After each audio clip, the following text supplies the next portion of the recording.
Okay, when you think of a powerful country, what comes to mind? Your mind probably jumps to the big guys, right? The US, China, Russia. But what if I told you that some of the most influential players on the world stage are nations you could literally fly over in just a few minutes? Today, we're diving into the little giants. These are the small countries with massive, hidden powers that are completely rewriting the rules of global influence.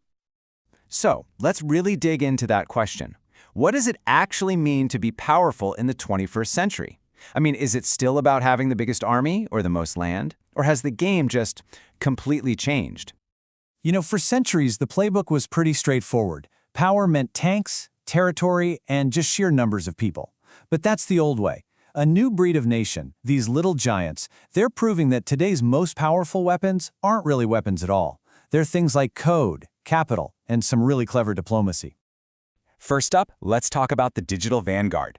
These are the countries that had this light bulb moment. They realized the future isn't just about physical territory, it's about digital real estate.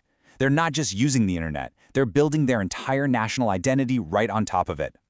And our prime example here is it's incredible. We're talking about Estonia. This is a nation with fewer people than the city of Philadelphia. And yet, it pulled off something no superpower has even come close to. It became the world's first truly digital society. It's the ultimate proof that in the digital age, being small and fast can absolutely beat being big and slow. And look, this didn't just happen by accident. It was a deliberate, step-by-step plan. After breaking free from the Soviet Union back in '91, Estonia made a really bold choice. They decided to build their new nation online.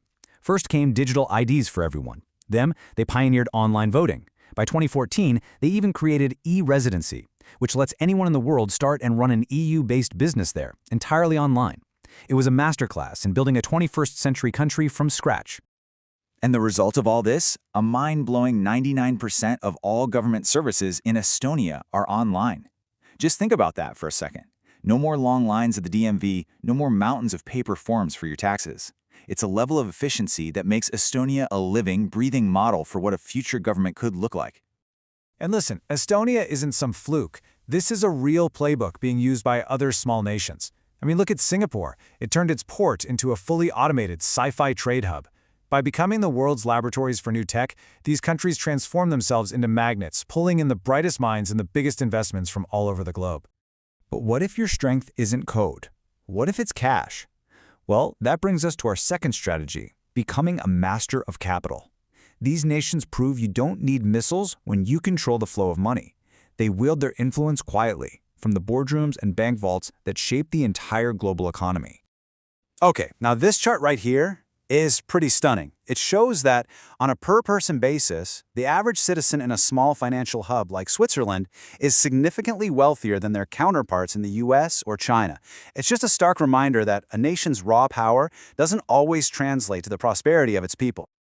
So what's their secret sauce? Well, it really boils down to this four-part formula. First, they guarantee rock-solid political stability. Second, they build an ironclad reputation for being neutral. Third, they create smart, favorable financial rules that just welcome capital. And the result? They become these safe havens where the world's wealthy park trillions of dollars. When you control that much capital, you don't need an army to be heard. All right, so we've got tech and we've got finance. But there's a third strategy that's maybe the most subtle of all, the art of influence. This is all about winning with brains over brawn, using things like culture, education, and diplomacy as your primary weapons. I love this idea that influence is the currency of nations that don't need armies. It's this concept that your values, your culture, your ideas, they can project power just as effectively as a brand new aircraft carrier. Take Finland, for example. Its education system is the stuff of legend. It's a model the whole world tries to copy. And their approach is it's radically different. They trust and empower their teachers, they prioritize equal opportunity over cutthroat competition, and they actually value play as a real tool for learning. This intense focus on knowledge has turned the entire country into a magnet for talent. And all this soft power gives them a really unique role in global diplomacy. Because they're seen as neutral, they can step in where the big superpowers just can't. And you see Switzerland hosting critical peace talks, or Norway brokering these impossible treaties, or Iceland leading the charge on climate policy. They become the world's essential mediators, shaping our future from the negotiating table. Okay, so let's tie this all together. What's the big takeaway here? The rise of these little giants isn't just some interesting factoid, it signals a fundamental change in the very nature of power itself. So, a little giant is basically a nation that picks a lane, technology, finance, or diplomacy, and just decides to be the best in the world at it. They use that strategic specialization to gain influence that is way, way out of proportion to their physical size. It's about punching far, far above your weight. What this all boils down to is that we're living in a world where smart strategy is starting to beat brute strength. The success of these nations is the ultimate proof that today, being intelligent and agile can be way more powerful than just being big. And that leaves us with one final, really fascinating question to think about. In a world where ideas and technology move faster than armies ever could, who will the giants of tomorrow be? The answer might just be a lot smaller than you think.